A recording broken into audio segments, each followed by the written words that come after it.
स्वागत है आपका द भारत डायलॉग्स पर, जहां हम लाते हैं ज्ञानवर्धक कहानियां, ऐतिहासिक घटनाएं और ऐसी गाथाएं जो हमारे इतिहास को जीवंत कर देती हैं। आज हम आपको एक ऐसी महाकाव्यात्मक कथा सुनाने जा रहे हैं जिसमें इतिहास, पौराणिकता और रोमांच का अद्भुत मिश्रण है। द नागा वॉरियर्स, जो अक्षत गुप्ता द्वारा लिखी गई है। क्या होगा अगर एक ऐसा योद्धा अस्तित्व में हो जो न समय से बंधा है न सीमाओं से?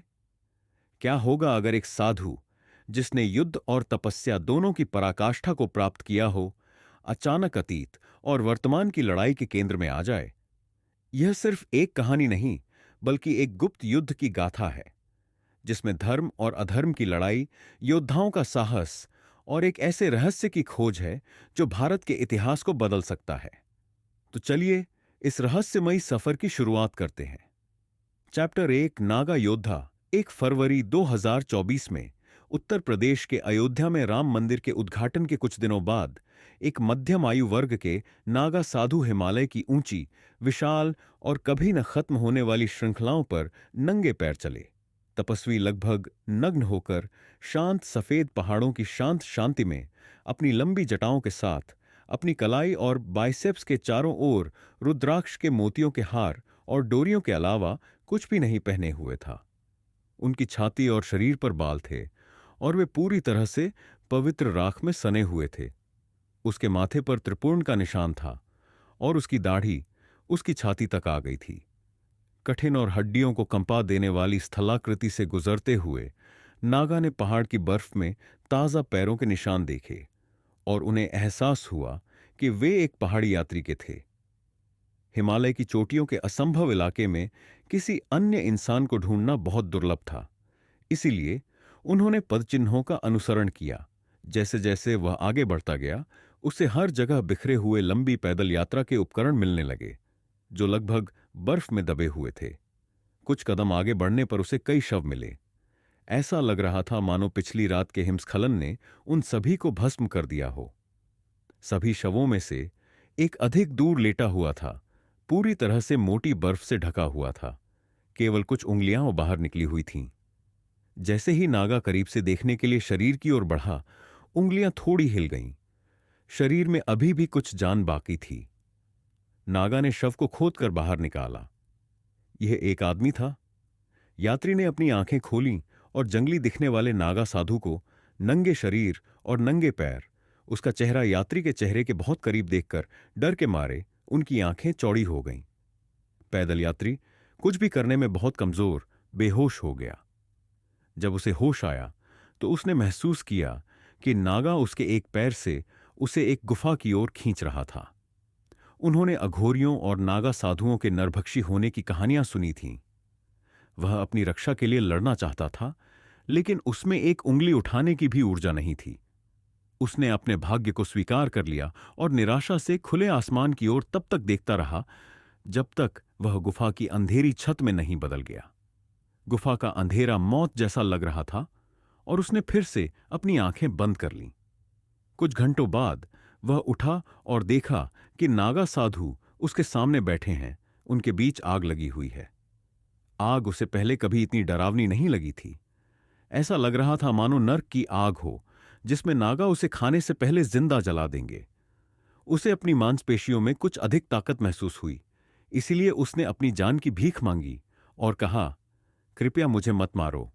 तुम्हें जो भी चाहिए ले लो, लेकिन मेरी जान बख्श दो। यात्री जानता था कि नागा उसके ब्रिटिश अंग्रेजी लहजे का एक भी शब्द नहीं समझ सकता। नागा खड़ा हुआ और यात्री के पास चला गया। गुफा की ऊबड़ खाबड़ और उबड़ खाबड़ दीवारों पर उसने अपने पीछे जो छाया डाली, वह उससे भी बड़ी थी और उसके सामने आग की तेज लपटों के साथ वह मौत के राक्षस की तरह लग रहा था, जो यात्री को जिंदा निगलने के लिए आ रहा था। यह जानते हुए भी कि छिपने या भागने की बिल्कुल भी जरूरत नहीं है और किसी बाहरी मदद की कोई संभावना नहीं है, पैदल यात्री ने नागा से दूर रेंगना शुरू कर दिया। नागा साधु यात्री के चेहरे के करीब आया और अपना मुंह खोला। जब नागा ने उसे काटा तो यात्री ने डर के मारे अपनी आंखें बंद कर लीं। अत्यधिक दर्द का अनुभव करने की तैयारी कर रहा था। तुम्हारा नाम क्या है? नागा ने पूछा। यात्री ने धीरे धीरे अपनी एकमात्र भाषा सुनकर अपनी आंखें खोलीं और उसे यह जानकर आश्चर्य हुआ कि यह जंगली नागा था जो अंग्रेजी बोल रहा था।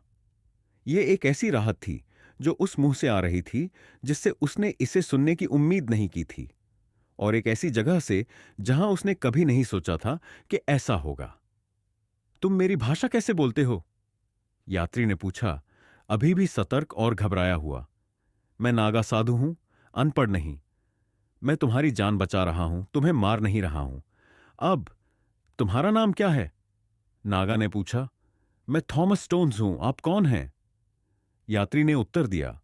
पिछले कुछ सेकंड में उसे थोड़ा आत्मविश्वास प्राप्त हुआ था। मैं बिल्कुल वैसा ही हूं जैसा दिखता हूं, नरभक्षी नहीं हूं। मुझसे मत डरो, अब वापस आग पर आ जाओ। आपके लिए बाहर बहुत ठंड है। आपको अपनी ताकत वापस पाने और ठीक होने के लिए गर्मी और भोजन की आवश्यकता है।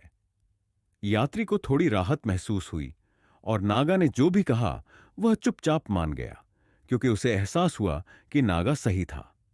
वे दोनों एक दूसरे के सामने बस गए। उनके बीच आग लग गई। थॉमस ने अचानक कहा, मुझे लगा कि तुम मुझे मार डालोगे और तुम खाओगे। हम ऐसा नहीं करते, ये एक मिथक है। अनाम नागा ने थॉमस के कथन के दूसरे भाग की सही भविष्यवाणी करते हुए उत्तर दिया, तो आप मांस के बिना जीवित रह सकते हैं? थॉमस ने परोक्ष रूप से अपनी सुरक्षा की पुष्टि करते हुए पूछा, हम किसी चीज के आदी नहीं हैं।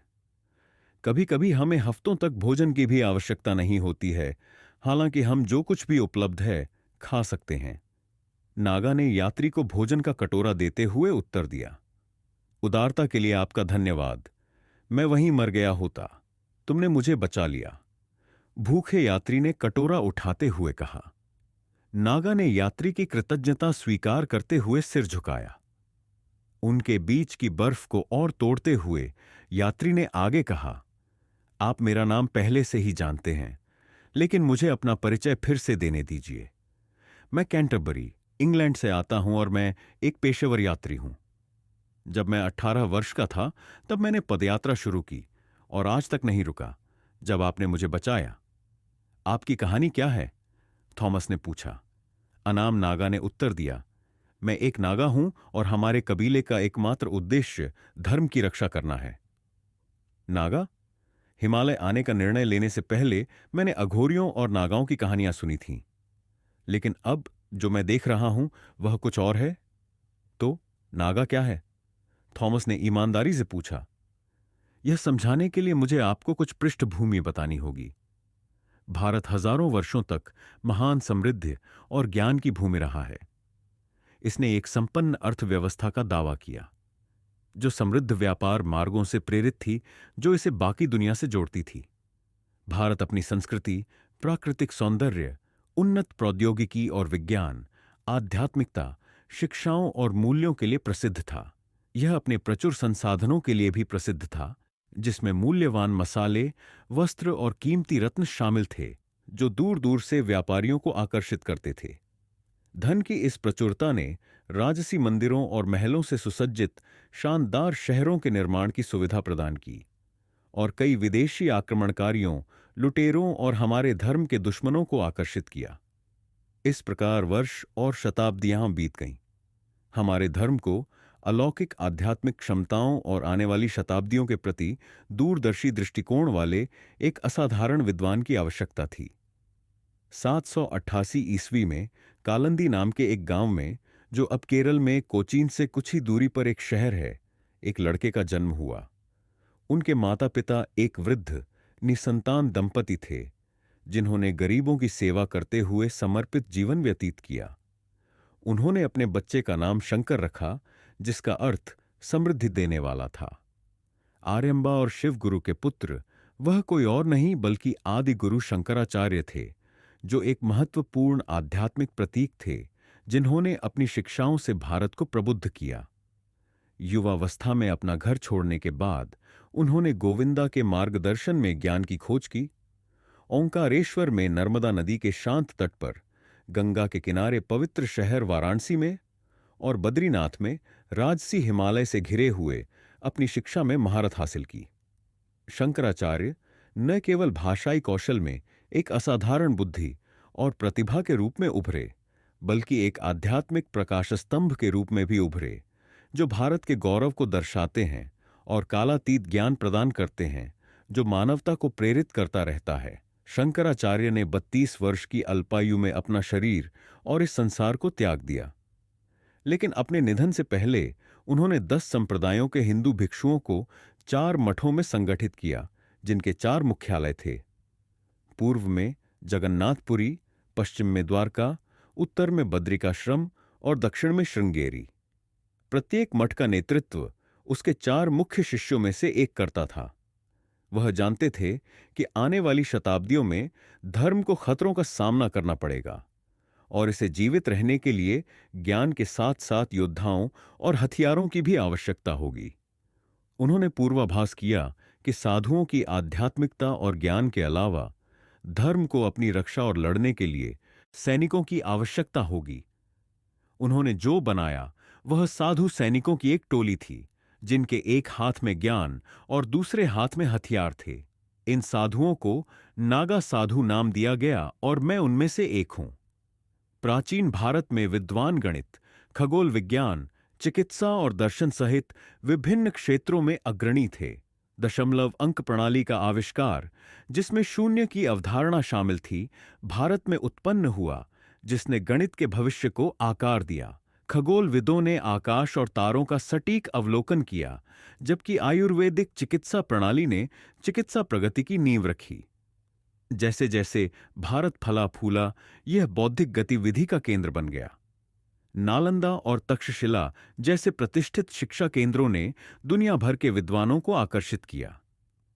इन संस्थानों ने गहन दर्शन से लेकर जटिल भाषा विज्ञान और समृद्ध साहित्य तक ज्ञान की विविध शाखाओं के विकास को बढ़ावा दिया। हालांकि समृद्धि और ज्ञानोदय का यह युग खतरे में था। आक्रमणकारियों ने भारत की समृद्ध संस्कृति और धर्म पर कहर बरपाते हुए शांति को बाधित करना शुरू कर दिया। अनगिनत हिंदू लोग आक्रमणकारियों के क्रूर अभियानों के शिकार हुए, जिसके परिणाम स्वरूप मंदिरों और धर्म ग्रंथों का विनाश हुआ और ज्ञान का दमन हुआ। यह वह समय था जब आदि गुरु शंकराचार्य ने नागा योद्धा वाहिनी सन्यासियों की संकल्पना की, जो आस्था के संरक्षक और धर्म के रक्षक के रूप में काम करेंगे। आदि गुरु शंकराचार्य द्वारा बनाई गई नागा साधु वाहिनी का मुख्य उद्देश्य स्पष्ट था: भारत की समृद्ध आध्यात्मिक और दार्शनिक परंपराओं की रक्षा करना। उन्हें बाहरी खतरों से मंदिरों, पवित्र ग्रंथों और आध्यात्मिक ज्ञान की रक्षा करने का कर्तव्य सौंपा गया था।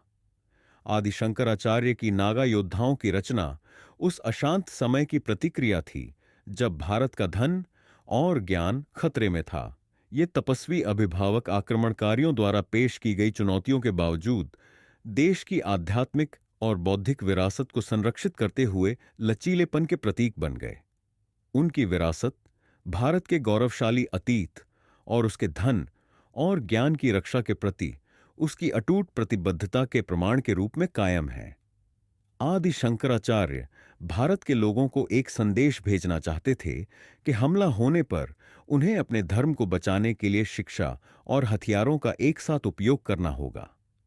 बाद में नागा, जिन्हें शंकराचार्य ने प्रशिक्षित किया था, तितर-बितर हो गए और ज्ञान की शक्ति, इसकी रक्षा के महत्व और युद्ध की कला के बारे में जागरूकता फैलाने के लिए पूरे भारत में चले गए।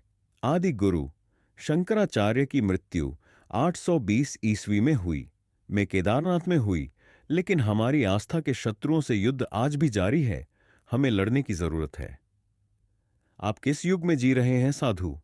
आप कोई सैनिक नहीं हैं और कोई युद्ध नहीं चल रहा है। यह फरवरी 2024 है, थॉमस ने कहा। यह अभी भी चालू है।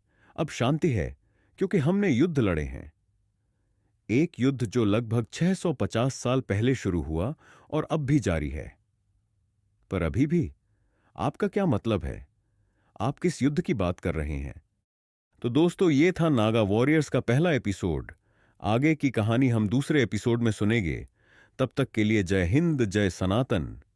और हाँ, चैनल को सब्सक्राइब करना ना भूले।